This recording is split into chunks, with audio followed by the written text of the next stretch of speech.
자리에 오신 여러분들을 진심으로 환영하고 축복합니다. 오랜만에 이렇게 오프라인 예배를 드리게 되었네요. 모두가 다 모이지 못했지만 정말 여기 많은 지체들의 얼굴을 한 사람 한 사람 보니까 되게 기쁘고 감격스러운 것 같습니다. 집에서 예배를 드리시는 모든 프라우스 제가 숨이 차가지고 죄송해요. 프라우스 여러분들도 우리가 어느 곳에 있던지 그곳에는 우리와 함께 하시는 하나님이 계시기 때문에 정말 우리의 마음을 정결케 하고 하나님을 구하는 이 시간이 되었으면 좋겠습니다. 우리 같이 정말 나의 하나님이 되시는 그분을 찬양하길 원합니다.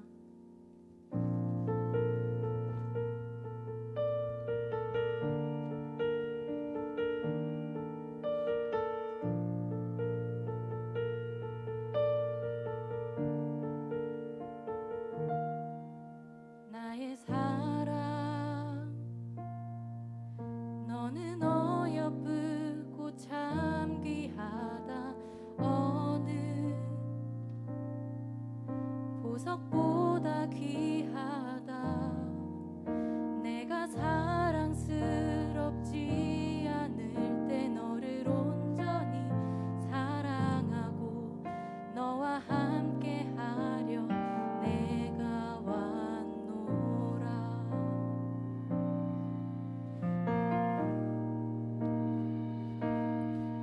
주의 사랑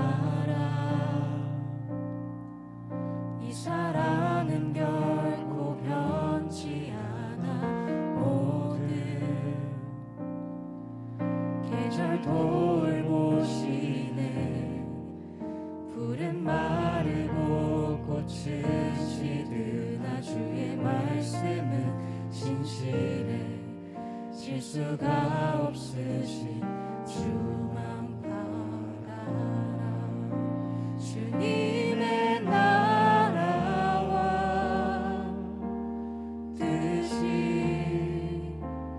나의 삶 속에 임하시며 주님 알기를 주만 보기를 소망해.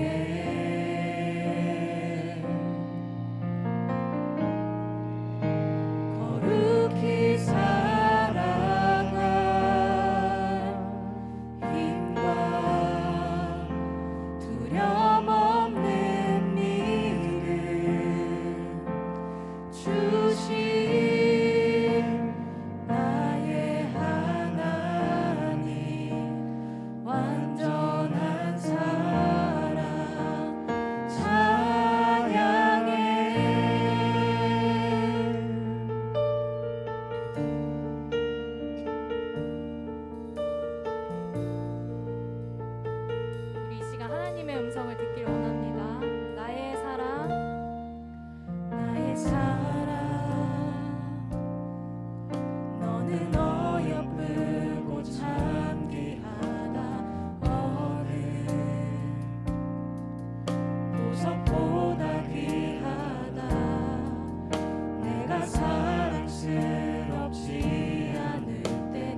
구원하시려고 오신 하나님께서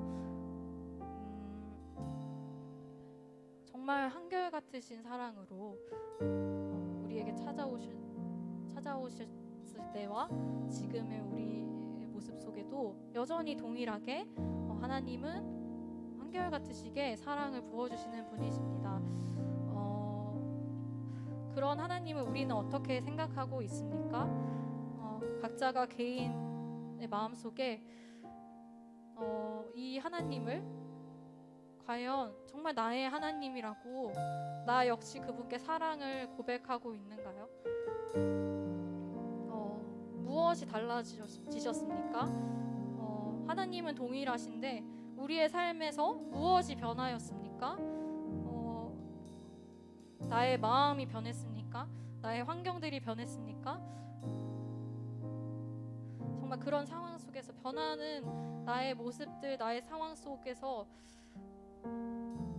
변하지 않으시는 그 하나님을 우리가 바라봤으면 좋겠습니다. 정말 내 입술로 오늘 우리가 찬양한 것처럼 나의 하나님이라고 우리가 이 시간 고백했으면 좋겠습니다.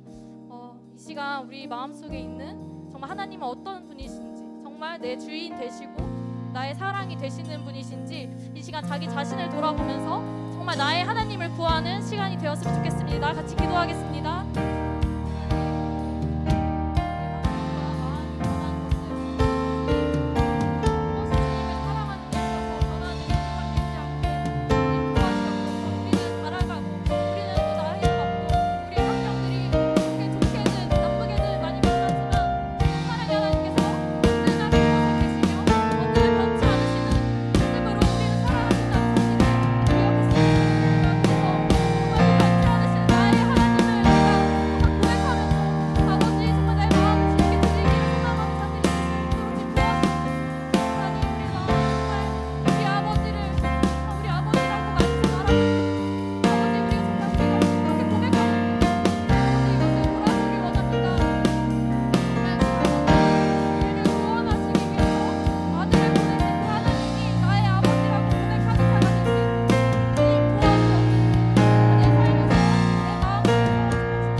언제나 한결같으신 하나님 감사합니다. 하나님의 한결같으신 부르심으로 우리가 이 예배의 자리에 올 수 있습니다.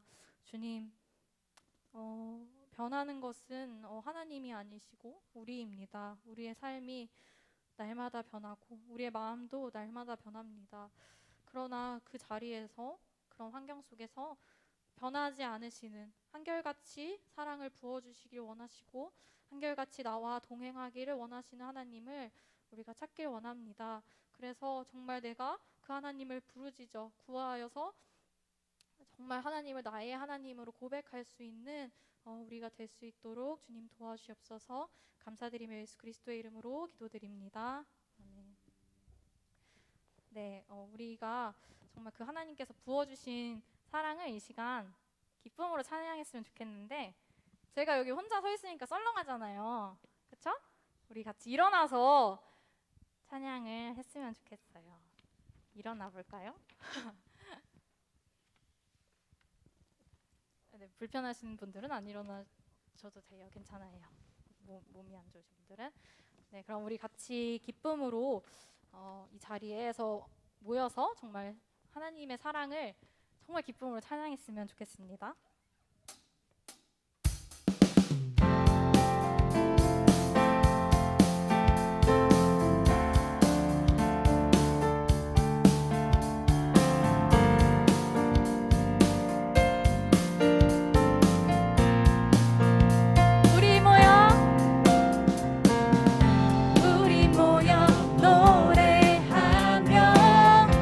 예수 이름 부르세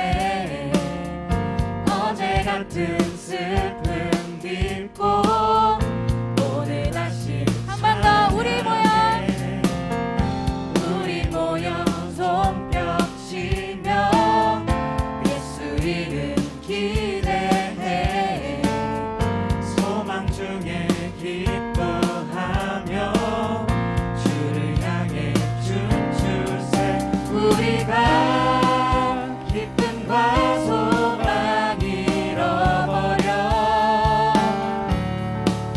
노래할 이유 모른다 해도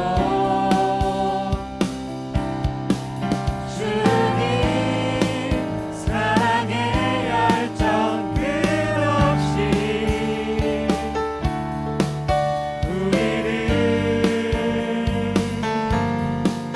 부르네. 선하신 주님을 선하신 주님을 기뻐하라. 선하신 주님께 감사하라. 그의 사랑 늘 한결같네. 그날이 올수록 기뻐하라. 그날을 볼수록 감사하라. 주의 날이 곧 임하시네. 기뻐해.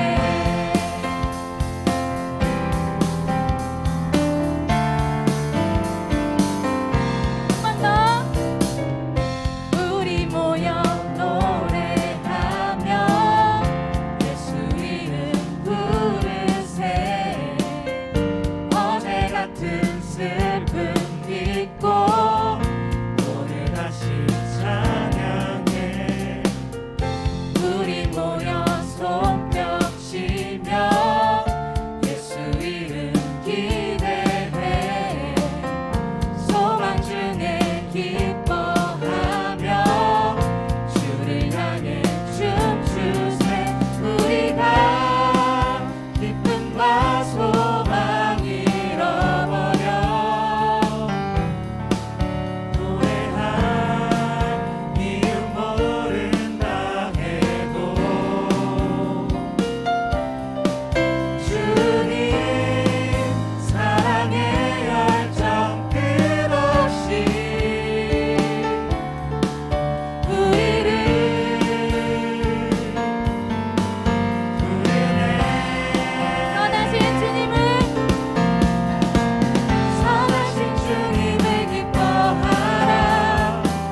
선하신 주님께 감사하라. 그의 사랑 늘 한결같네.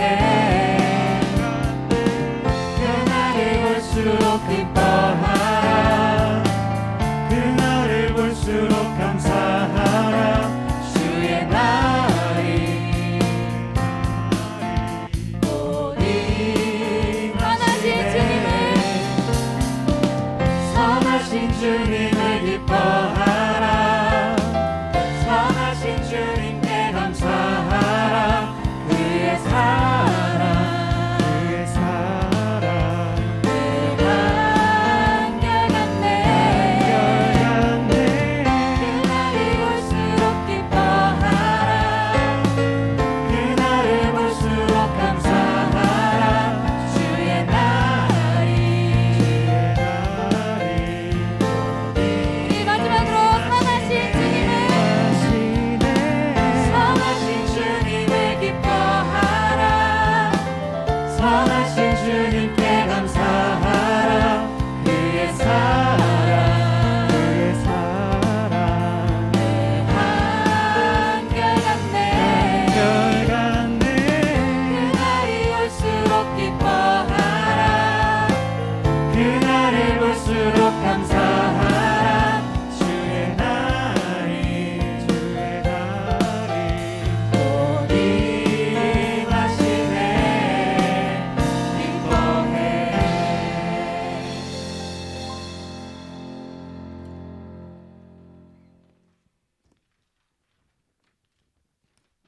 네, 오늘 우리가 함께 선하신 주님을 방금 그 찬양으로 찬양했는데요. 정말 선하신 주님께서 우리가 노래할 수 없고 기뻐할 수 없는 상황에서도 주님 주신 기쁨이 정말 우리를 찬양하게 한다는 사실을 우리가 잊지 않았으면 좋겠습니다. 우리는 그 주님의 그늘 아래서 한결같으신 주님의 사랑을 공급받음에 있다는 사실을 우리가 잊지 않고 그것이 우리의 기쁨이 되고 그 기쁨으로 우리가 찬양할 수 있음을 기억했으면 좋겠습니다. 우리 함께 하나님의 그늘 아래 찬양하겠습니다.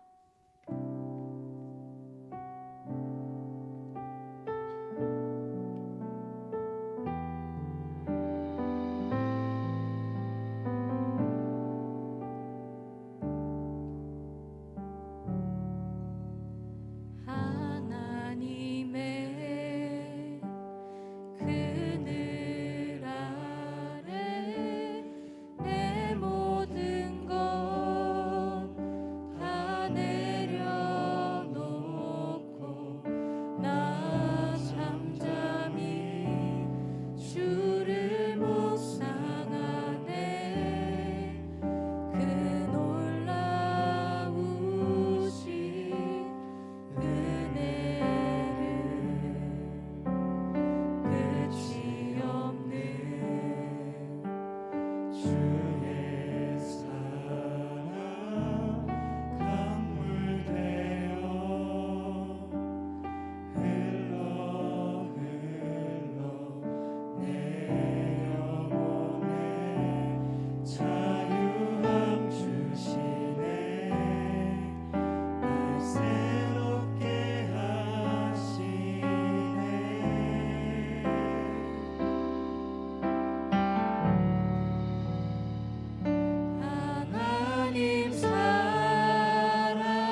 여러분들의 상황과 마음을 제가 알지 못하지만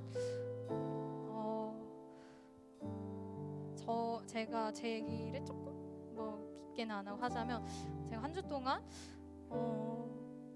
되게 어려움을 겪었던 문제가 있었어요. 그래서 뭔가 해결책을 엄청 고민하는데 해결할 수 있는 방법이 뭔가 없는 거예요. 그래서 어떡하지? 이거는 내가 어떻게 해결을 해야 되지? 이렇게 하면 이런 결과가 나올 것 같고, 이렇게 하면 또 다른 이런 결과가 나올 것 같은데, 그 두 개 다 뭔가 해결이라고 할 수 없는 뭔가 어려움이 되는, 또 다른 어려움을 낳는 그런 생각들로 되게 붙잡혀 있었습니다. 근데 제가 저에게 위로가 되었던 생각은 한결같이 사랑을 부어주시는 하나님 안에 내가 있는데 내 영혼이 하나님 앞에 하나님의 자녀라고 확정되었는데 왜 내가 두려움을 느끼고 어려움을 겪고 왜 이것을 무서워할까라는 생각이 들었어요. 제가 여러분들의 상황을 알지 못하지만 여러분들의 상황 가운데 또 스스로의 마음 가운데 하나님께 나아가지 못하는 마음들이나 혹은 뭔가 아무리 해결하려고 해도 해결되지 않는 그 어려움들 속에서 두려워하지 않으셨으면 좋겠습니다. 왜냐하면 저와 같이 여러분들도 하나님 앞에서 하나님 자녀로 확정된 사람들이기 때문입니다. 이 사실이 여러분들에게 위로가 되고 정말 여러분들의 기쁨이 되기를 진심으로 소망합니다. 이 시간 함께 기도할 때 여러분들이 가지고 있는 어려움과 마음들, 또 영적인 무너짐들을 가지고 정말 내가 하나님의 자녀인 줄을 내가 확정받았음을 주님 압니다. 그걸로 내게 이것들이 해결되지 않아도, 또 이 마음이 뭔가 나아지는 것 같지 않아도 하나님께서 그 사실만으로 나에게 위로가 되게 해달라고, 내가 그 주님의 자녀임을 내가 확신하면서 고백할 수 있게 도와달라고, 우리 이 시간 함께 하나님 앞에 나아갔으면 좋겠습니다. 기도합시다. 사랑의 하나님, 정말 하나님, 우리가 살면서 맞닥뜨리는 문제들과 마음의 어려움들이 있습니다. 우리의 영혼이 정말 메마른 것 같고 강박함을 느낍니다. 그러나 주님, 우리의 분명 본질은 우리는 정말 하나님의 자녀됨을 우리 기억할 수 있게 주님 도와주옵소서. 우리가 정말 혼자 이 세상을 살아가는 것이 아니라 하나님께서 나와 계속해서 함께 하시고 계시다는 것, 내가 주님의 자녀라고 이미 확정받았음을 주님 우리가 알게 하여 주옵소서. 이것이 우리의 위로가 되고 정말 우리의 감격함이 되고 우리의 기쁨이 되기를 소망합니다. 하나님, 우리가 정말 문제들과 어려움들을 가지고 다른 곳에 가지 않고 다른 이상들을 찾지 않고 하나님께 나아가서 주님, 정말 내게 온전한 위로와 온전한 감사를 주실 분은 하나님밖에 없으시다는 것을 고백하는 우리가 될 수 있도록 주님 도와주옵소서.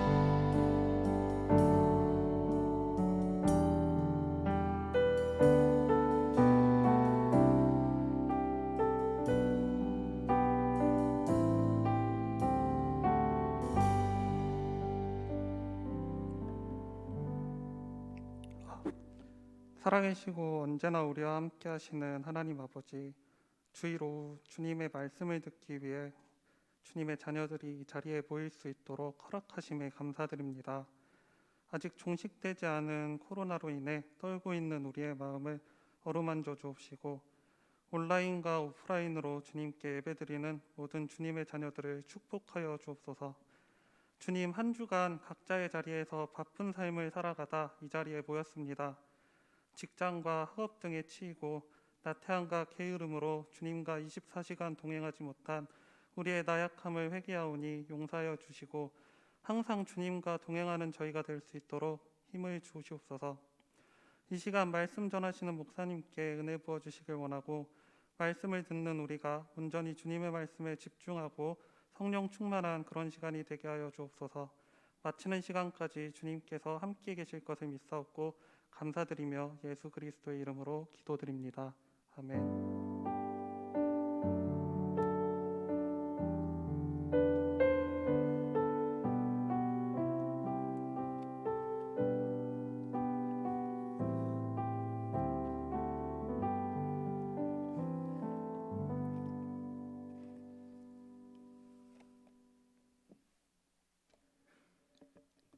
자, 함께 보실 말씀은 구약성경 시편 50편 14절과 15절 그리고 22절과 23절 이 4개 구절 따로따로 함께 보도록 하겠습니다. 시편 50편 14절과 15절 그리고 22절과 23절 함께 보겠습니다. 먼저 시편 50편 14절과 15절 말씀 우리 한 목소리로 읽겠습니다. 같이 읽겠습니다. 감사로 하나님께 제사를 드리며 지존하신 이에게 내 소원을 갚으며 환난 날에 나를 부르라. 내가 너를 건지리니 내가 나를 영화롭게 하리로다. 자, 이제 또 22절과 23절 또 같이 한 목소리로 읽을게요. 시작. 하나님을 잊어버린 너희여 이제 이를 생각하라. 그렇지 아니하면 내가 너희를 찢으리니 건질 자 없으리라. 감사로 제사를 드리는 자가 나를 영화롭게 하나니 그의 행위를 옳게 하는 자에게 내가 하나님의 구원을 보이리라. 아멘. 지난 12월 첫 주에 우리가 같이 모여서 예배를 드렸었고 7주 만에 다시 모이게 됐습니다. 인원 제한이 좀 많이 걸려 있어서 너무 많은 청년들이 오면 어떡하나라는 걱정을 했는데 굳이 걱정하지 않았어도 되는 것 같아요. 다들 배려하는 마음으로 제한 인원에 걸리지 않기 위해서 다들 이렇게 오고 싶어도 오지 않은 배려의 마음을 가졌다는 걸 압니다. 다음 주부터는 배려하지 말고 그냥 오시면 좋겠어요. 예배당에 오고 싶어도 오지 못하는 직업적인 특성상 또 여러 가지 사정상 이 자리에 함께하지 못하는 지체들도 있습니다. 사랑하는 청년들 모두가 다 함께 모여서 마음껏 찬양하고 또 마주 앉아 즐겁게 교제할 수 있는 날이 속히 오기를 우리 함께 기도했으면 좋겠습니다. 예배당에 있든지 혹은 어느 곳에 있든지 간에 오늘 우리에게 말씀하시는 하나님의 은혜가 우리 프라우스 청년들 가운데 동일하게 임하기를 소망합니다. 오늘 우리에게 주신 하나님의 말씀은 시편 50편 말씀입니다. 저희는 4개의 구절만 골라서 읽었는데요. 실제로는 50편 전체의 말씀을 좀 간략하게 살펴보려고 합니다. 말씀을 준비하다 보니까 50편 하나하나를 살피다 보니까 너무 길어져서 이걸 줄였는데요. 일단 50편 전체를 간략하게나마 좀 살펴보려고 합니다. 먼저 여러분 1절 말씀을 보시면요.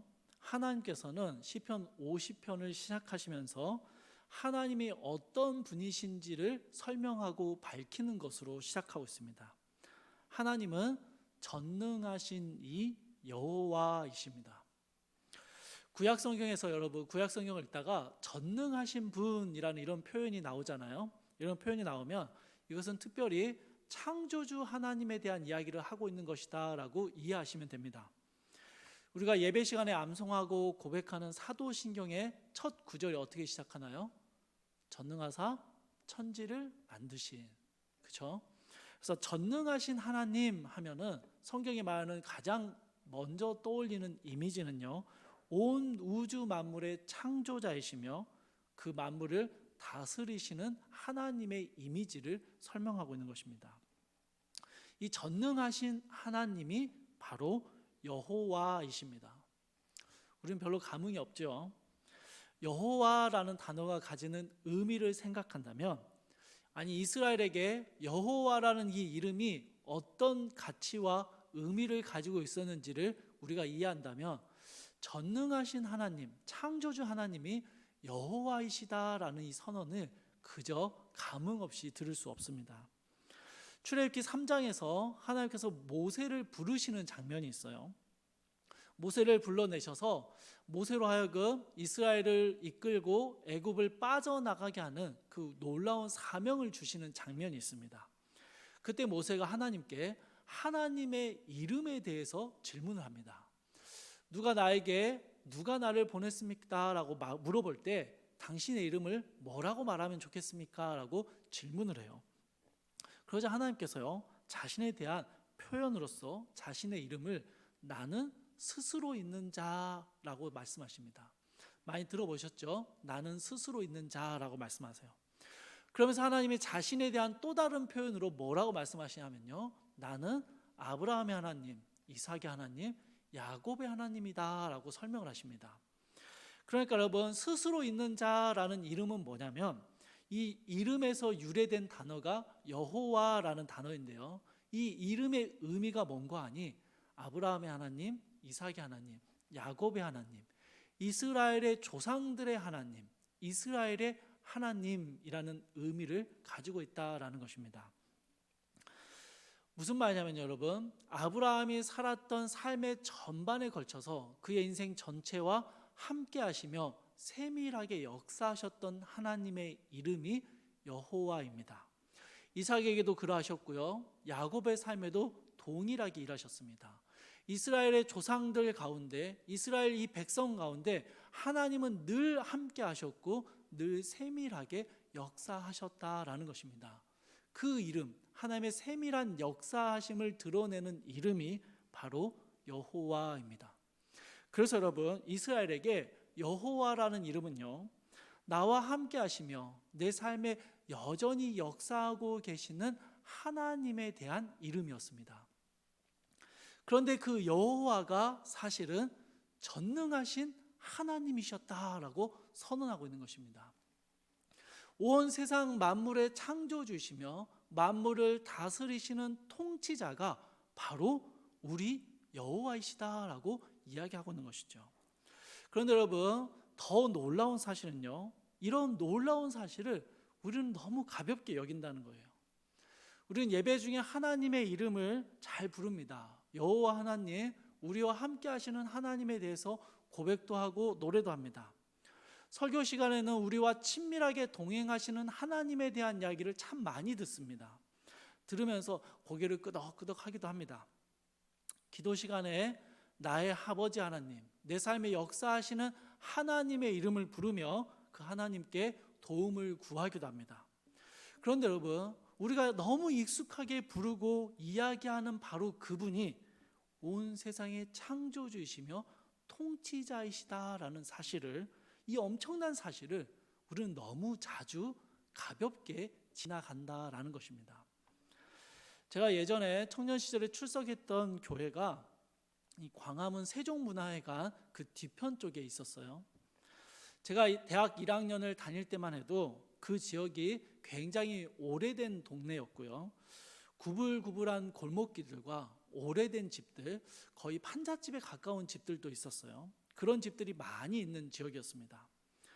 교회 가는 좁은 길들, 그 좁은 길을 막 지나가면서 선배들은 우리는 교회 가는 이 길이 좁은 길이다, 예수님께 가는 길이다, 막 그러면서 그 길을 걸어갔던 기억이 납니다. 그런데 그 좁은 골목길 한켠에 호떡을 파는 할아버지가 계셨어요. 주중이나 주일에 교회를 가는 길에 늘 그분을 뵀었습니다. 마음씨 착했던 저는 세월에 깃든 할아버지의 주름진 손을 보면서 수시로 호떡을 사 먹었습니다. 자주 사 먹었던 기억이 있어요. 종종 그 할아버지와 친근한 대화를 나누며 안부를 전하기도 했고요. 그렇게 할아버지와 좀 친분을 쌓으면서 그렇게 대화를 했었어요. 근데 딱 그 정도의 친분만 가지고 있었습니다. 그런데 세종문화회관 일대가 개발이 됐어요. 개발이 되면서 지금은 초고층 주상복합 건물들이 많이 들어서 있습니다. 곳곳에서 공사가 한창이던 그때 언제부턴가 호떡 할아버지가 사라지셨습니다. 그런데 그렇게 이 기억에서 다 잊혀져 간 것이죠. 대학을 졸업하고 제가 들어갔던 첫 번째 직장에서 세종문화회관 인근 주상복합에 지점을 하나 내는 일이 있었습니다. 그래서 제가 그 일에 동참을 해서 같이 갔었는데요. 꽤 넓은 매장의 임대 계약을 체결하다가 제가 깜짝 놀랐습니다. 그 상가의 주인이 예전 그 호떡 할아버지셨어요. 이야기를 들어보니까 할아버지가 그 지역에 정말 오랫동안 사셨는데 오래 사시면서 아주 낡은 집과 집터를 가지고 계셨어요. 그런데 할아버지의 집터 바로 그곳에 초고층 주상복합이 들어서면서 토지 보상으로 상가와 오피스텔을 여러 채를 상당히 많이 받으셨다라는 이야기를 들었어요. 여러분, 제가 그때 어떤 생각을 했을까요? 예전에 할아버지랑 더 친하게 지낼 걸. 마치 내가 친손자인 것처럼, 내 친할아버지인 것처럼 그렇게 막 모시고 계속 친밀한 관계를 맺어갈 걸이라는 후회를 했습니다. 그런 생각이 들었어요. 사랑하는 청년 여러분, 제가 이 이야기를 왜 하는지 아시겠어요? 우리는 너무 익숙하게 부르고 교회를 오면 항상 듣는 하나님의 이름을 우리는 부릅니다. 그런데 그 하나님이요, 창조주 하나님이세요. 창조주이세요. 건물주와는 비교할 수 없는 온 세상의 창조주, 온 세상의 소유자이십니다. 그런데 여러분, 우리는 이 사실을 너무 무겁게 받아들이지 않는 거예요. 너무 가볍게 여기는 것이죠.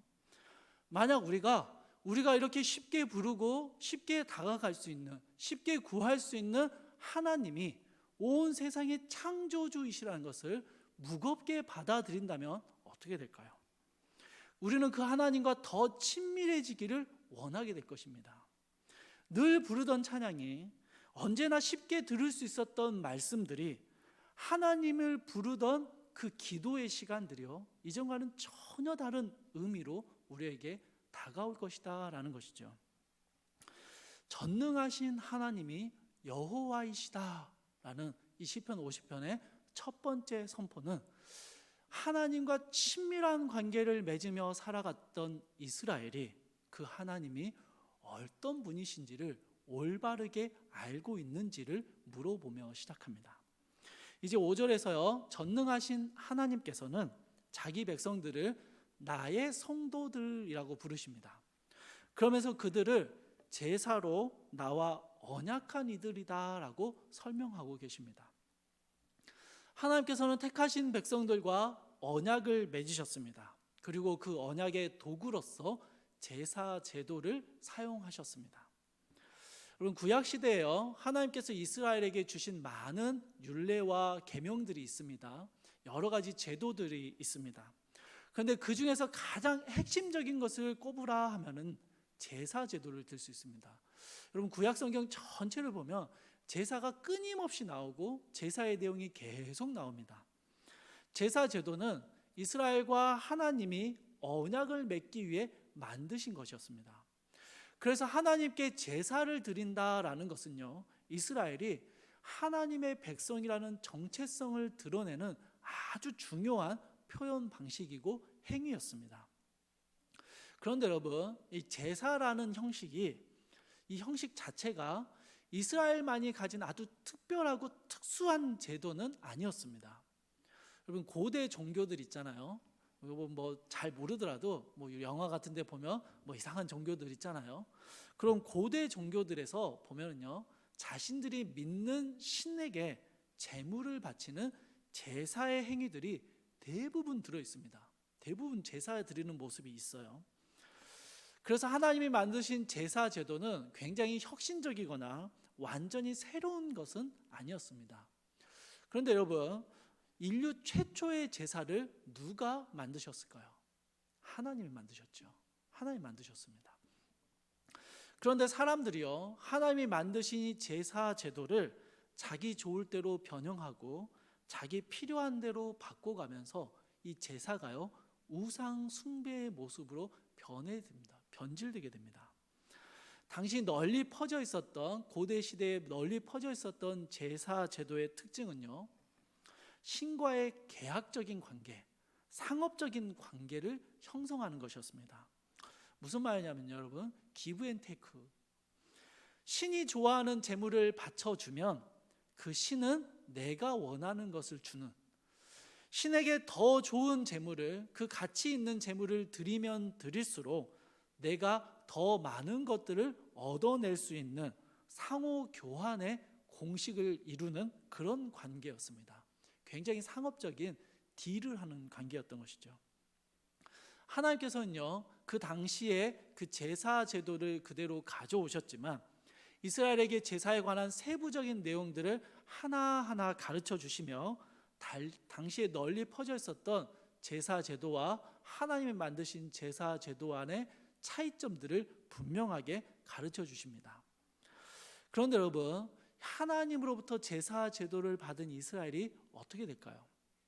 이방의 문화에 물들고 우상 숭배의 가치관을 따라갔던 이스라엘은요, 하나님께 드리는 제사의 방법들을 잘 지키기는 했는데요, 제사 제도를 처음 만들어 주셨던 그 의미를 완전히 상실해 버립니다.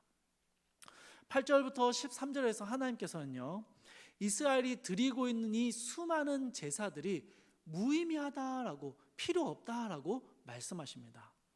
8절에서 하나님은 이스라엘이 드린 제물 때문에 너희를 책망하지 않는다라고 말씀하시는데요, 무슨 의미냐면 하나님께 얼마나 더 많은 좋은 제물을 드렸느냐, 더 많은 제물을 드렸느냐가 하나님의 판단 기준이 되지 않는다라는 것입니다.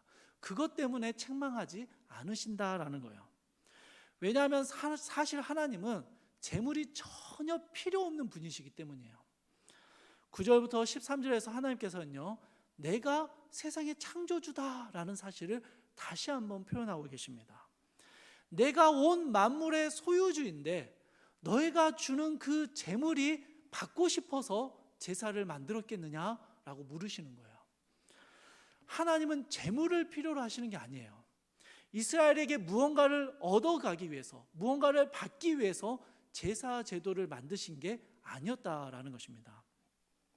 하나님께서 세우신 제사 제도의 의미는 아주 분명했습니다. 그 제사를 통해서 하나님께서 자기 백성과 언약을 맺기 위해서였습니다.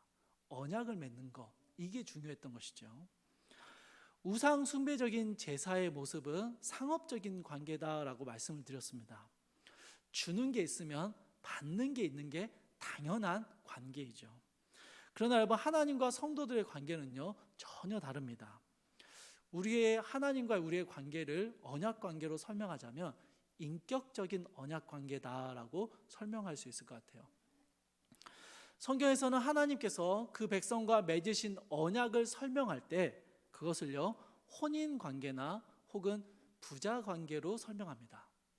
신랑과 신부, 아버지와 자녀의 관계로 설명하고 표현하고 있는 것이죠.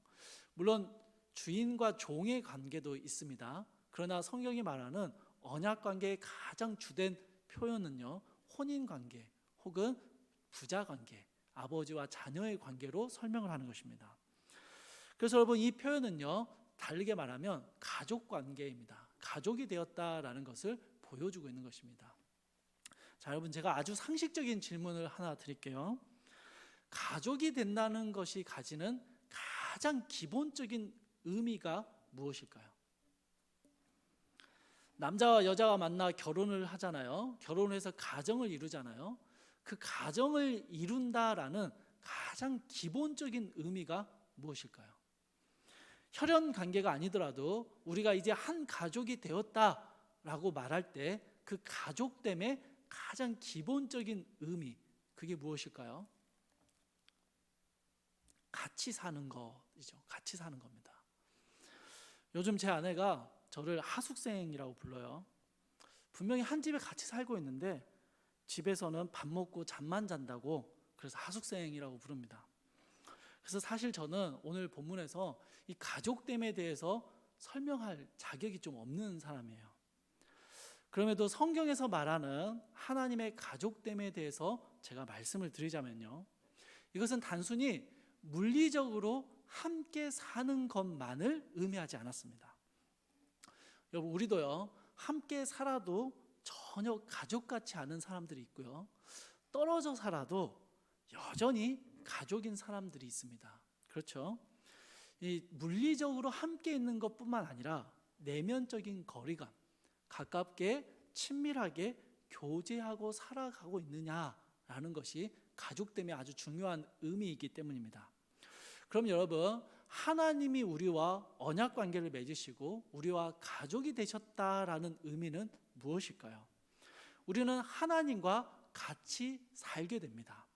이것은 여러분 물리적으로 하나님과 같이 산다라는 의미일 뿐만 아니라 또한 실제적으로 하나님과 좀 떨어져 있더라도 여전히 하나님과 친밀하고 가까운 교제 관계를 누리고 있다라는 것을 의미합니다. 물리적인 관계, 내면적인 관계, 그 전부를 포함하고 있는 것이죠.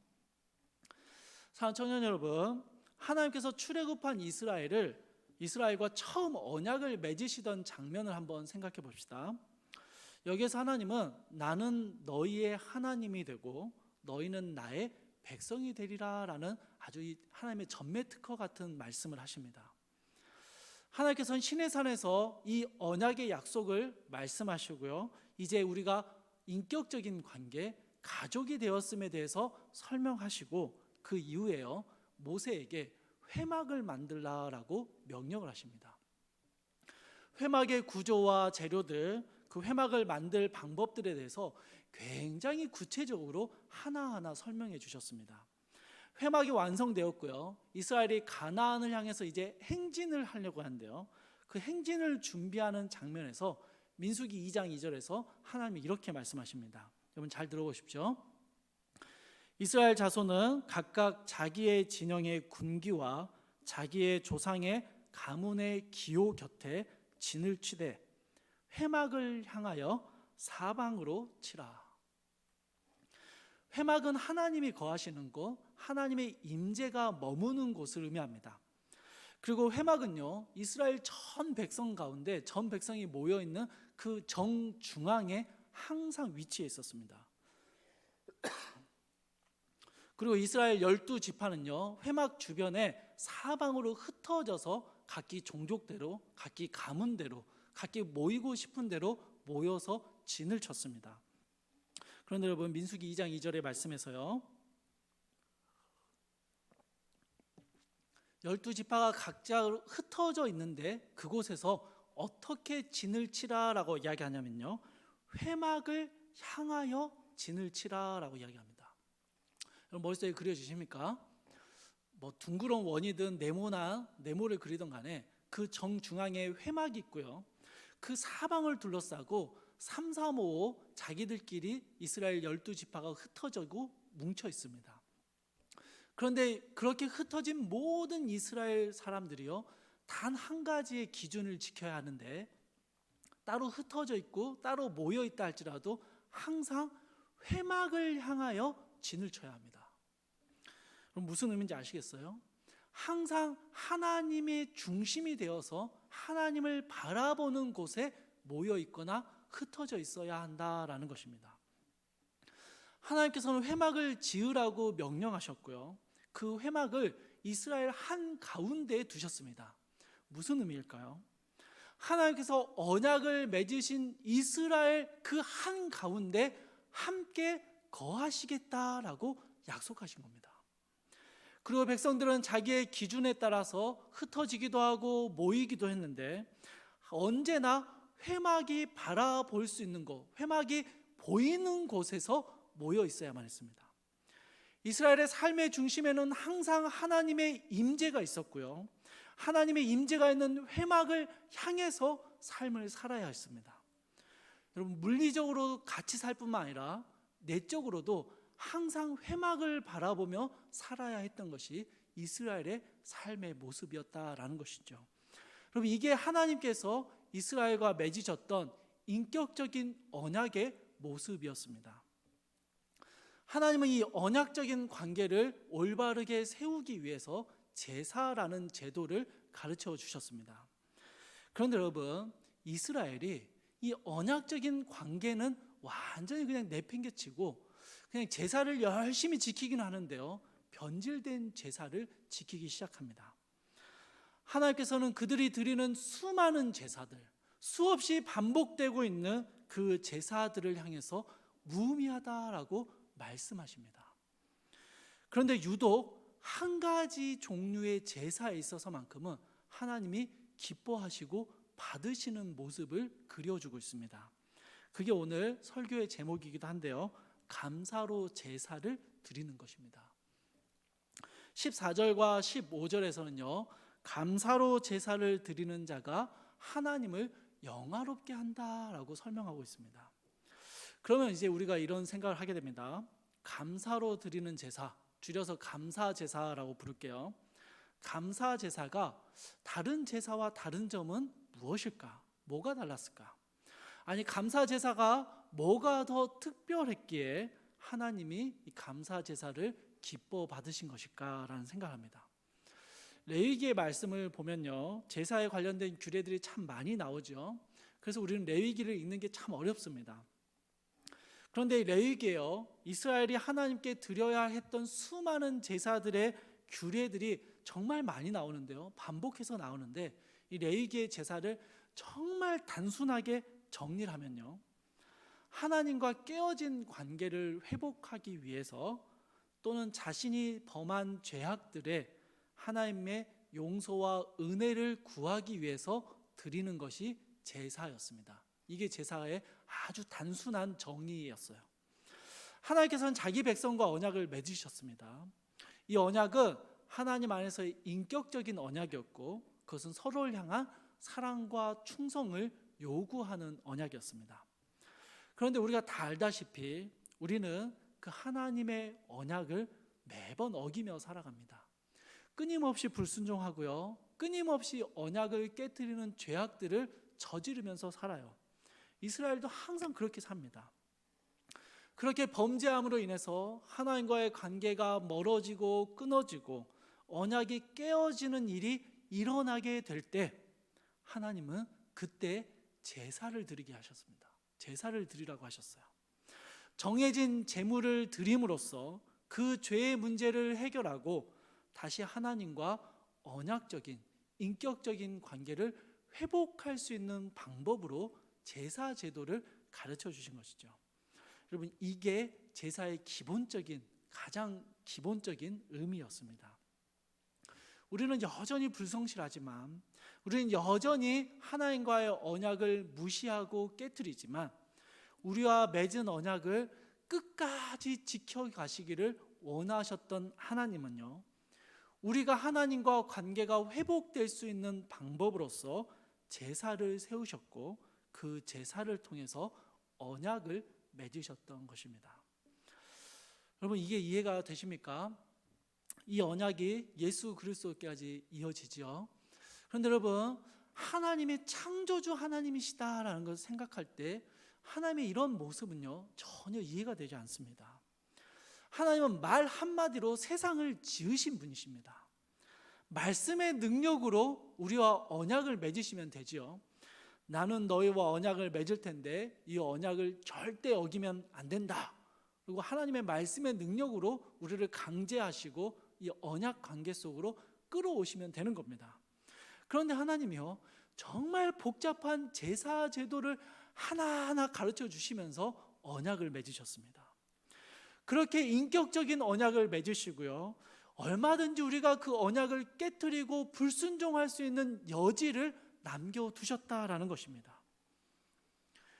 하나님 우리와 영원토록 함께 살기를 원하셨는데, 그래서 우리와 언약을 맺으셨는데 그 언약이 너무나 인격적이어서 하나님은 우리에게 제사 제도를 주신 것입니다. 왜요? 우리가 계속 반복해서 죄를 범하고 불순종함으로 언약을 끊임없이 깨뜨릴 것을 너무 잘 아셨기 때문입니다. 반복되는 수많은 제사들은요, 계속해서 드려야 하는 이 제사의 모습은 하나님이 자기 백성을 정말 귀찮게 만드시고 그냥 한 번으로 끝내면 되지 왜 계속 드리게 하는지, 너무 귀찮다, 이렇게 자기 백성을 괴롭히고 뭔가를 요구하시는 모습이 아니었습니다. 자기 백성과 언약을 절대로 깨뜨리지 않기 위해서 자기 백성이 그 불순종을 끝까지 포기하지 않으시는 하나님의 열심을 이 제사 제도 안에 담고 계시는 것입니다. 우리가 끊임없이 제사를 드리고 이스라엘이 끊임없이 제사를 드려야 했던 이유는요, 그것이 하나님의 명령이었고 하나님이 원하시는 것이었기 때문이 아니에요. 그게 아닙니다. 그거는요, 끊임없이 반목하고 끊임없이 불순종하고 끊임없이 하나님으로부터 멀어지는 우리가 다시 하나님께 돌아올 수 있도록 우리를 끝까지 포기하지 않으시는 하나님의 의도와 하나님의 열심이 들어가 있는 것입니다. 그런데 여러분, 제사는 보통 이렇게 하나님 앞에 깨어진 것들을 회복하는 의미를 가지고 있었습니다. 그런데 이런 제사들이 가지는 보편적인 의미들과 전혀 다른 의미를 가진 제사가 하나 있습니다. 그게 감사제사입니다. 감사제사예요. 그리고 여러분, 감사제사는요, 실제로 다른 제사들에 비하면요, 굉장히 볼품없고 평범하고 소소합니다. 레위기 7장 12절과 13절에는 화목 제사를 드리는 중에 감사 제사를 드리기 원하는 사람들이 하나님께 드려야 하는 제물들이 무엇인지 기록하고 있습니다. 제가 한번 읽어드릴게요. 감사 제사의 제물은 이런 겁니다. 기름 섞은 무교병과 기름 바른 무교 전병과 고운 가루에 기름 섞어 구운 과자. 뭐 이렇게 말하면 여러분 막 너무 복잡해 보이고 와닿지가 않죠. 제가 좀 현실적으로 현대식으로 바꿔볼게요. 쌀밥에 김치에 좋은 김만 골라 2번 구운 땡땡김 있죠. 그 김, 뭐 이런 거예요. PPL 아닙니다. 여러분, 다른 제사의 제물들과 비교하면 어떠냐면요, 굉장히 소소하고 평범한 일상에서 구할 수 있는 물건들이에요. 무슨 의미인지 알겠죠? 뭐 먹을 게 없어 할 때 우리도 그래도 쌀밥에 김치는 있잖아요. 뭐 그런 의미예요. 다른 제사들의 제물은 흠이 없고 뭐 하나님 앞에 골라내야 되고 제물을 잡는 방법도 굉장히 다양하고 복잡한데, 감사 제사를 드리는 방법은 굉장히 단순합니다. 감사 제사의 제물은요, 흔히 일상생활 속에서 쉽게 얻을 수 있는 것들입니다. 그런데 그다지 특별하지 않은 감사 제사를 하나님은 기뻐하셨고, 그 감사 제사가 나를 영화롭게 한다라고 말씀하고 계시는 거예요. 여러분, 왜 하나님은 감사 제사를 기뻐하셨을까요? 왜냐면요, 하나님이 언약을 맺으시면서 이 언약 백성들에게 원하셨던 모습이 감사 제사의 모습이기 때문이에요. 하나님이 제사 제도를 세우셨지만 그것은 제사 드리는 모습이 너무 기뻐서 하나님 앞에 죄를 회개하고 나오는 그 모습이 너무 좋아 보여서 제사 제도를 세우신 게 아니었어요. 끊임없이 죄를 범하고 하나님으로부터 멀어지는 우리를 끝까지 놓치지 않기 위해서 하나님은 제사 제도를 세우셨고 끊임없이 제사를 드리도록 요구하셨습니다. 그런데 감사 제사는 좀 달라요. 감사 제사의 특징이 14절과 15절에 나오는데요, 지존하신 이에게 서원을 갚는 것이라고 표현합니다. 여러분, 제사를 드리면서요, 하나님께 용서를 구하는 사람들의 특징이 있어요. 오늘날 우리가 하나님께 회개하며 기도할 때 특징이 있죠. 그냥 죄송합니다, 하나님 용서해 주세요로 끝나지 않잖아요. 꼭 뭘 덧붙이죠? 다짐을 덧붙여요. 하나님, 이제 제가 다시는 안 하겠습니다. 하나님, 제가 이제는 이 죄를 범하지 않겠습니다. 제가 앞으로는 이렇게 하겠습니다 라는 다짐을 덧붙여요. 서원을 덧붙입니다. 그런데 여러분, 이 결심은 누구나 하는 건데 진짜로 하나님 앞에서 이 드린 결심과 서원을 지켜내는 사람들, 그 사람들이 감사로 제사를 드리는 사람들이다라는 것입니다. 하나님 앞에 드렸던 다짐과 서원들을 실제 삶으로 살아내는 사람들이에요. 이들은 15절에서요, 환난 날에 하나님을 부르는 사람들입니다. 하나님의 말씀에 순종하며 죄와 싸우고 언약 백성다운 삶을 살아보려고 노력하다 보니까 인생 가운데 수많은 환난과 어려움들을 만나게 되는 것입니다. 그런데 그때마다 이 사람들은요, 하나님의 이름을 부릅니다. 하나님의 도우심을 구하고 하나님에게 구하고 부르짖습니다. 하나님이 나의 하나님이 되어 주신다 하셨던 그 약속의 말씀을 내 삶에서 이루어 달라고 요구하는 사람들입니다. 그렇게 부르짖으며 그렇게 하나님을 구하는 자들에게 하나님은 건져내 주시는 은혜를 허락해 주십니다. 여러분, 이들에게 환난은요, 삶에서 만나게 되는 수많은 어려움과 고난과 아픔은요, 좌절하고 무너지는 시간이 아닙니다. 하나님이 나와 함께 하지 않으시는 것 같은 그런 절망스러운 시간이 아니에요. 도리어 환난과 어려움은요, 하나님을 더 친밀하게 만나는 시간이었고, 하나님을 더 가깝게 찾는 시간이었고, 건지시는 하나님을 더욱 선명하게 경험하는 시간들이었습니다. 감사로 제사를 드리는 사람들은 하나님을 삶에서 경험하고 그 하나님의 은혜와 도우심을 이미 누리고 그 감사함으로 하나님께 제사 드리러 나오는 사람들이었습니다. 그런데 여러분, 오늘 본문에는요, 감사로 제사를 드리는 자들과 대조되는 사람들을 보여주고 있습니다. 이건 뭐냐면요, 감사로 제사를 드리는 게 뭐냐라고 이렇게 말씀해 주셔도 우리가 잘 안 하니까, 그러면 감사로 제사를 드리지 않는 모습은 어떤 건지를 우리 모습에 비춰주시는 거예요. 16절에 등장하는 이들의 명칭은요, 악인입니다. 악인이에요. 그런데 여러분, 이들은요, 제사를 잘 드리는 사람들입니다. 제사를 안 드리는 사람이 아니에요. 하나님의 율례를 전해주고요, 하나님의 언약을 이야기하는 사람들입니다. 그런데 여러분, 17절을 보면요, 실제로 이들은 하나님의 교훈을 미워하고 무시하는 자들입니다. 18절에서 이 사람들은 그들이 관계 맺고 살아가는 사람들 사이에서 그들의 잘못과 죄악을 방관하고요, 혹은 그 악행을 따라가고 동료가 됩니다.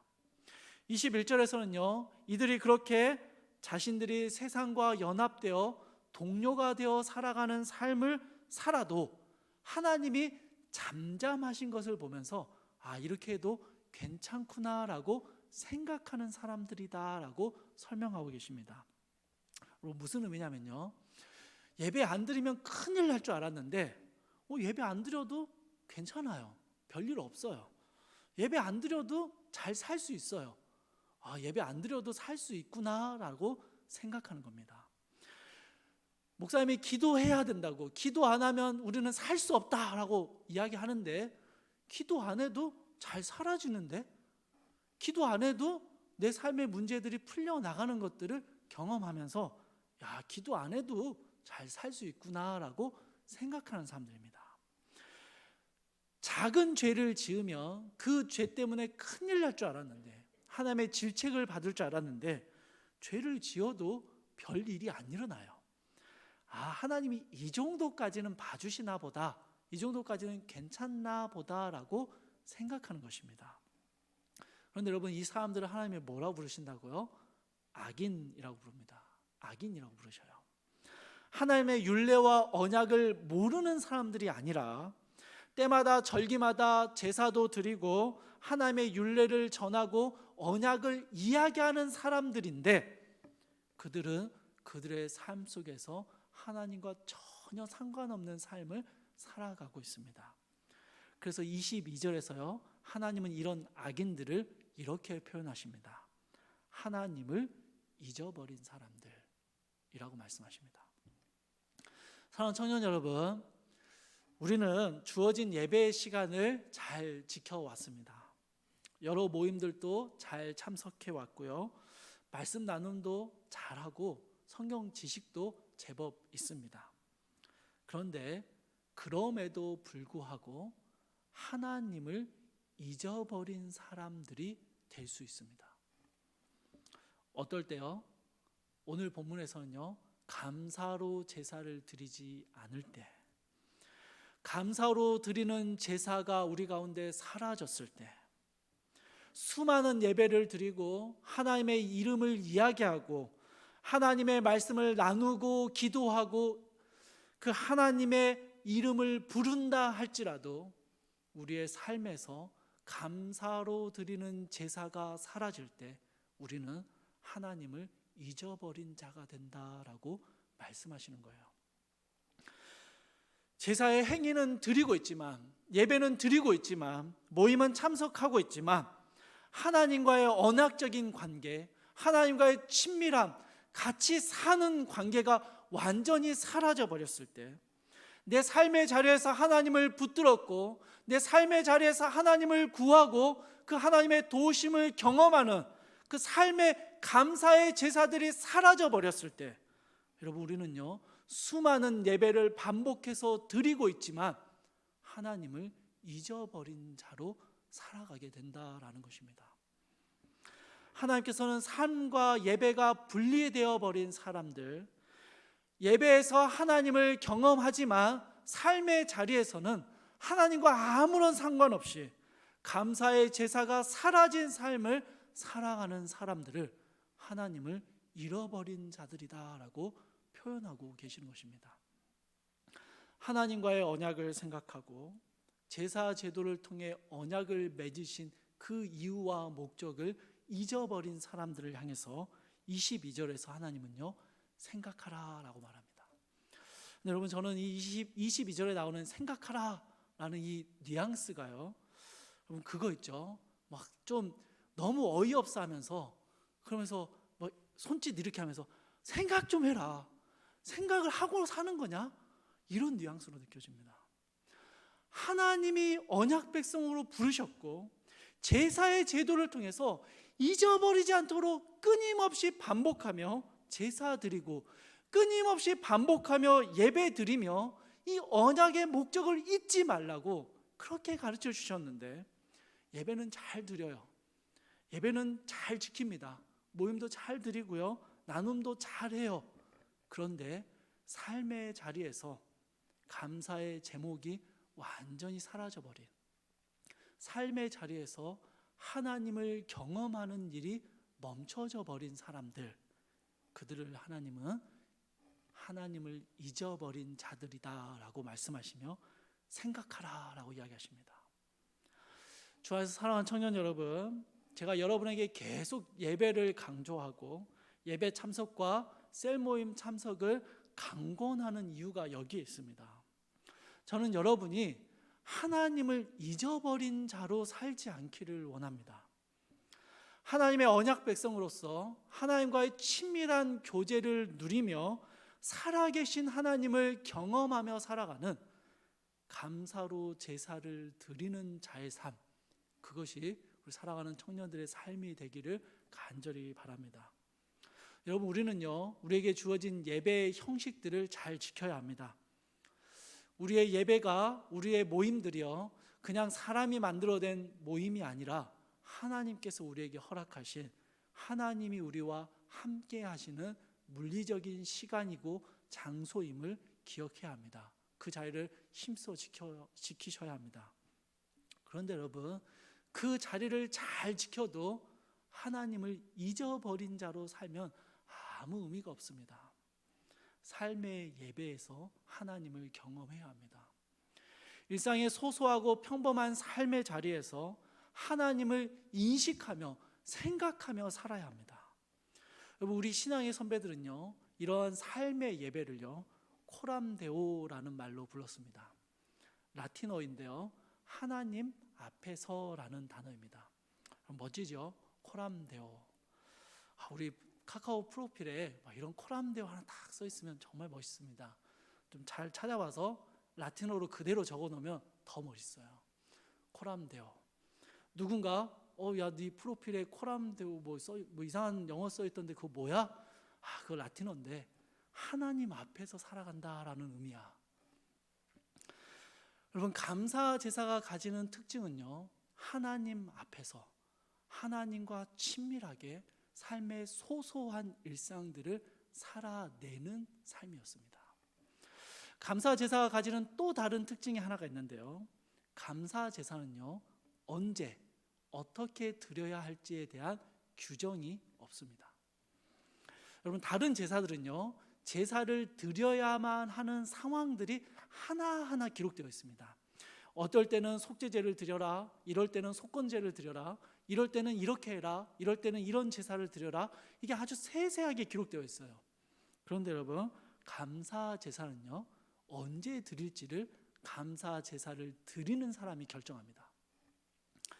어떤 상황 속에서 하나님께 제사를 드릴지, 이게요, 전적으로 감사를 드리는 우리에게 맡겨져 있습니다. 똑같은 상황이어도 어떤 이는 감사의 제사를 드리고 어떤 이는 그냥 감사의 제사의 대상이 아니다라고 넘어가기도 합니다.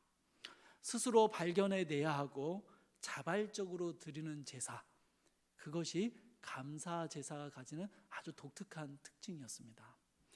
내 삶에 임한 하나님의 은혜를 경험하고 그 하나님의 동행하심을 발견하게 될 때 자발적으로 하나님께 드리게 되는 제사, 내 삶의 어떤 어려움과 문제들을 만날 때 그냥 기도하지 않고도 넘어갈 수 있어요. 여러분, 기도하지 않아도 내 삶의 문제들이 풀릴 수 있습니다. 그럴 수 있어요. 그런데요, 그렇게 하나님의 도우심을 구하지 않는 자들은 절대로 감사 제사를 드리지 못합니다. 하나님이 내 삶에 살아 역사하시는 것들을 경험할 수 없는 것이죠. 그러나 감사 제사를 드리는 사람들, 내 삶이 여호와 앞에 살아가는 삶임을 기억하며 생각하며 그 하나님 앞에서 주의 도우심을 구하며 평범한 일상을, 소소한 하루하루의 삶을 살아나가는 사람들은요, 주님 앞에 드릴 감사의 제사가 너무 넘쳐나는 거예요. 너무 많은 것이죠.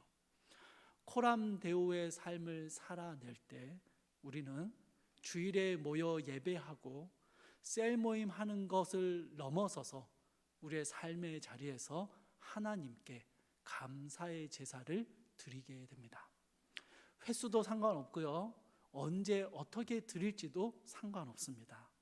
항상 하나님과 동행하는 기쁨이 우리 가운데 넘치기에 감사함으로 하나님께 날마다 나아가는 삶, 그것이 감사로 제사를 드리는 자의 모습이었습니다.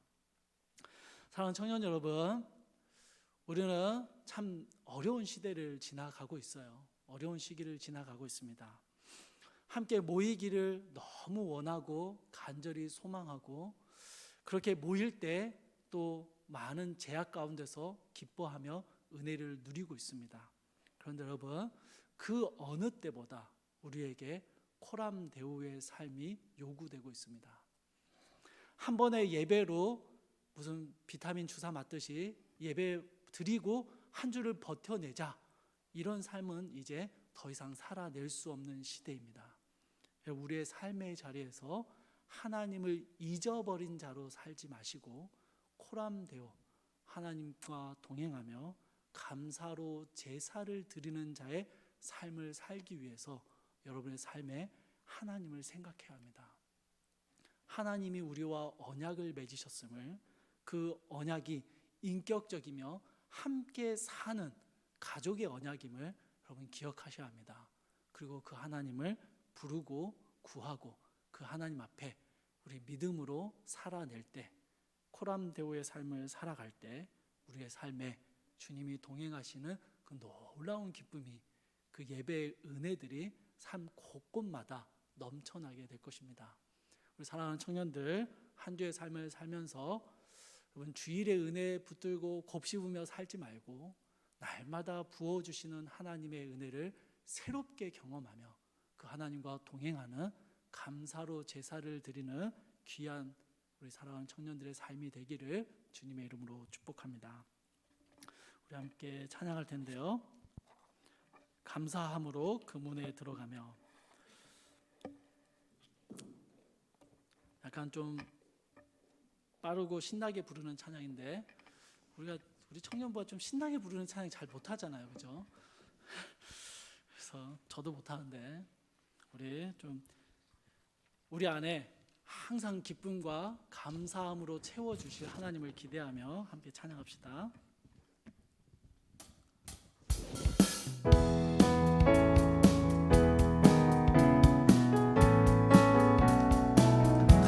감사함으로 그 문에 들어가며 그의 궁정에 들어가 주께 감사드리며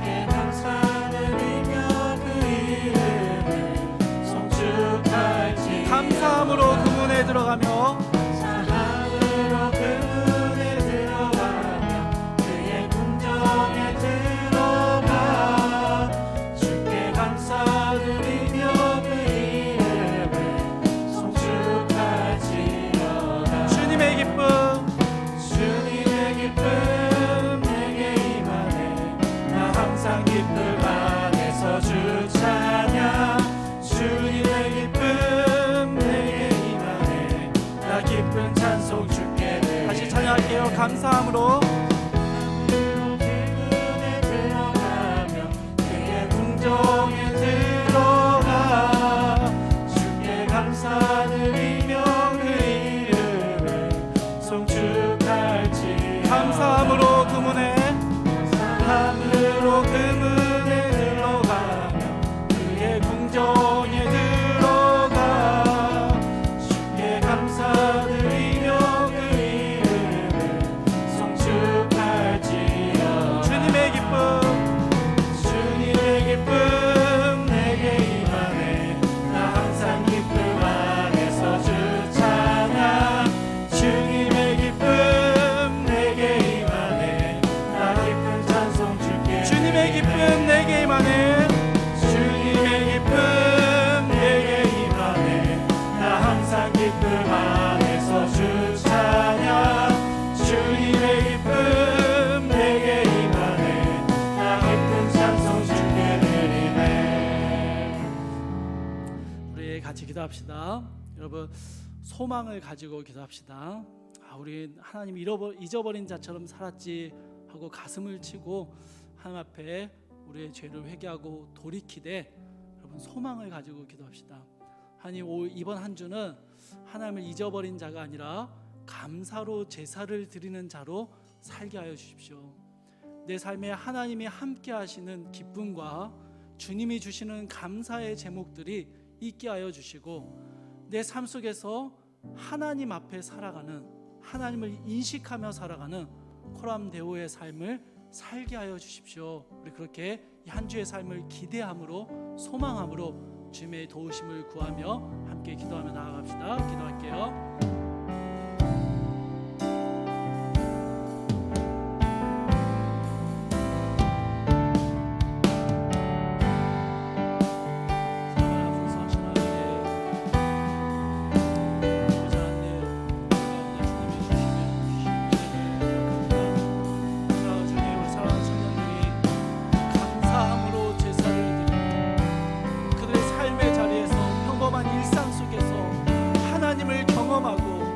하나님이 주시는 기쁨과 감사가 넘쳐나는 우리 청년들의 삶이 되도록 주여 인도하여 주시옵소서. 붙들어 주시옵소서. 생각하게 하여 주십시오. 하나님을 생각하고 하나님이 우리를 부르셨음을 생각하고 하나님이 우리와 가족 되었음을 생각하고 주께서 우리에게 주시는 귀한 은혜들을 생각하며 한 주의 삶을 살아낼 수 있도록 주여 도와 주시옵소서.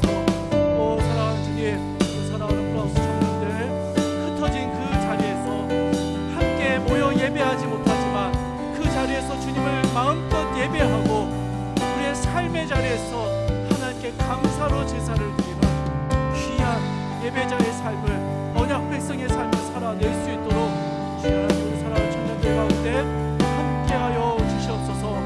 주님, 그렇게 사랑하는 청년들의 주님의 기쁨,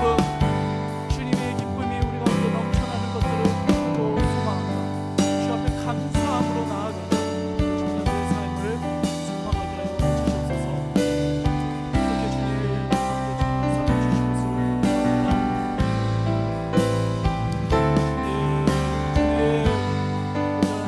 주님 말씀을 붙들고 한 주의 삶을 살아낼 때 우리 사랑하는 청년들 가운데 하나님이 경험되어지고 하나님의 은혜가 누려지고 하나님의 함께 하시는 보여지는 귀한 주님의 은혜의 삶을 살 수 있도록 사랑하는 청년들 가운데 함께하여 주시옵소서.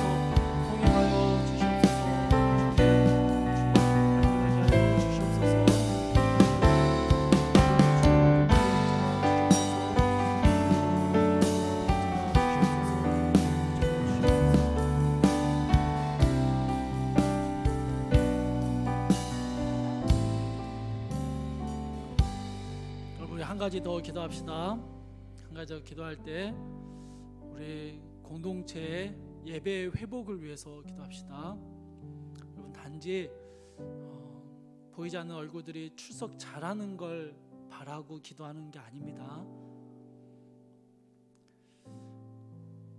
우리의 예배가 무너진 영역들, 무너진 삶의 예배들, 그곳에서 하나님 다시 우리의 예배를 세워주시고 회복시켜 주시기를, 예배 자리에서 하나님을 누리고 경험할 수 있게 해주시고 우리 주 예수 그리스도를 우리의 삶의 주인으로 모시는 회심의 역사가 예배 가운데 일어나게 해주시기를, 곳곳으로 흩어져 있는 사랑하는 청년들이 흩어진 그곳에서 여전히 하나님을 예배하고 흩어진 삶의 자리에서 하나님을 향하여 서 있고 살아가는 삶의 예배가 우리 청년들 가운데 이루어지게 해달라고 기도합시다. 우리의 소소한 일상들이 주님 기뻐 받으시는 감사의 제사가 될 수 있도록 기도합시다. 우리 예배의 회복을 위해서, 우리 모든 모임의 회복을 위해서 우리 같이 한번 기도하도록 하겠습니다.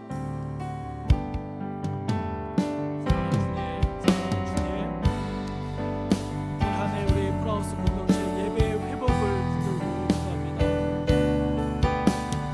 하나님, 우리가 다시 하나님 앞에 설 수 있게 하여 주시옵소서. 주님 앞에서 예배할 수 있게 하여 주십시오. 주님 앞에서 주의 이름을 부르고 주의 말씀 앞에 귀를 기울이고 주님의 이름을 크게 부르짖으며 무릎 꿇을 수 있는 우리의 예배가 회복되어지게 하여 주시옵소서. 우리의 예배가 많이 무너져 있음을 고백합니다. 주님, 예배의 감격이 사라졌고 예배의 형식조차 무너져버린 한 해를 살아왔습니다. 주님, 우리의 무너진 영역들을 주님 세우시고 회복시켜 주셔서 특별히 하나님을 향한 우리의 예배가 회복되어지게 하시고 다시 우리가 하나님의 언약 백성으로, 하나님의 자녀로, 하나님의 순결한 신부로 살아낼 수 있도록 주여 우리를 회복시켜 주시옵소서. 주여 우리를 다시 세워 주시옵소서. 사랑하는 청년들, 삶의 자리가 회복되게 하여 주시옵소서. 삶의 모든 영역들 속에서 하나님의 주인 되심을 인정되어지게 하시고 우리의 삶을 향한 하나님의 주권이 회복되어지게 하시고 그렇게 우리의 삶의 모든 영역들 속에서 하나님이 경험되어질 수 있도록 주여 우리의 삶을 회복시켜 주시옵소서.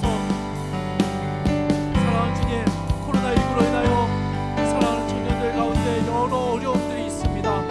어려움의 영역들을 주님 다시 세워주시고 코로나로 인하여 무너진 이 땅 가운데, 이 사회 가운데 주님의 회복케 하시는 역사하심이 주의 백성들로부터 시작되게 하여 주시옵소서. 주의 백성들로부터, 주의 교회로부터 이 땅의 회복이 이루어져가게 하여 주시옵소서.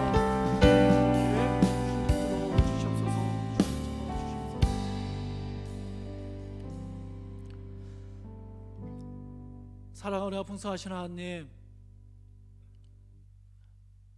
사랑하는 주님, 우리가 수많은 예배를 드렸지만 여전히 반복되는 예배를 드리고 있지만 혹여나 우리의 삶의 자리에서 하나님을 잊어버린 자처럼 살진 않았는지 우리를 돌아보게 하여 주시옵소서. 하나님을 잊어버린 자의 모습을 악인이라 칭하셨던 하나님의 무서운 경고를 우리가 기억하게 하여 주시옵소서. 우리의 삶의 자리에서 하나님을 생각하기 원합니다. 하나님이 우리와 언약을 맺으셨음을, 주께서 우리의 하나님이 되어주시겠다 약속하셨음을, 나의 하나님이시고 나는 주의 백성임을 생각하게 하여 주시옵소서. 그래서 주님, 우리의 삶의 모든 일상들이, 우리가 살아가는 평범한 삶의 하루하루의 순간들이 온전히 하나님의 은혜와 하나님의 역사하심을 경험하는 특별한 감사의 제사가 되게 하여 주시고, 우리가 하나님 앞에 살아가는, 하나님을 인식하며 살아가는 귀한 축복의 삶을 살아갈 수 있도록 주님 돌보아 주시옵소서. 사랑하는 주님, 우리 사랑하는 프라우스 청년들, 우리 사랑하는 청년들의 삶 속에 주님이 주시는 기쁨이, 주님이 주시는 감사의 제목들이, 주님이 함께 하시는 은혜의 체험들이 가득하게 하여 주셔서 우리 사랑하는 청년들 힘들고 어려운 시대에 또 힘들고 어려운 믿음의 길을 걸어갈 때 주님 주시는 힘으로, 주님의 위로와 격려로, 기쁨으로 이 길을 힘껏 걸어갈 수 있도록 우리 사랑하는 청년들을 주님 붙들어 주시옵소서. 주님, 어려움 가운데 있는 이 나라와 온 세계 열방과 이 사회를 주님 기억하여 주셔서 하나님 회복의 역사하심이 주의 백성들로부터 시작되어지게 하시고 우리의 예배가 회복되고 우리의 삶의 자리가 회복되어질 때 우리가 속한 사회와 이 나라와 온 열방이 주님 안에서 회복되어질 수 있음을 기억하며 주의 백성들로부터, 주의 교회로부터 주님의 크신 회복의 은혜가 흘러가게 하여 주시옵소서. 주여, 이 땅의 교회들을 주님 긍휼히 여기셔서 이 땅의 교회가 이 어려움의 시기에 우리의 빛됨과 소금됨이 무엇인지를 기억하며 생각하며 우리의 삶의 자리에서 하나님께 감사로 제사를 드리는, 하나님의 빛됨을 드러내는, 하나님의 영화로움을 우리의 오름으로 보여주는 귀한 사명을 잘 감당할 수 있도록 이 땅에 무너진 교회들, 이 땅에 어긋난 교회들을 주님 긍휼히 여기시고 주님 회복시켜 주시옵소서. 이제는 우리 주 예수 그리스도의 은혜와 하나님의 크신 사랑하심과 성령의 감화 교통하심이 하나님을 잊어버린 자로 살지 않고 우리의 일상 속에서 감사로 제사 드리며 살기를 원하는, 그렇게 주님 앞에 코람데오의 삶을 다시 한번 다짐하는 사랑하는 주의 백성들 가운데 흩어진 곳에서 예배의 자리를 지키기 위해서 애를 쓰는 우리 사랑하는 흩어진 프라우스 청년들 가운데 이제로부터 영원토록 함께 계실지어다. 아멘.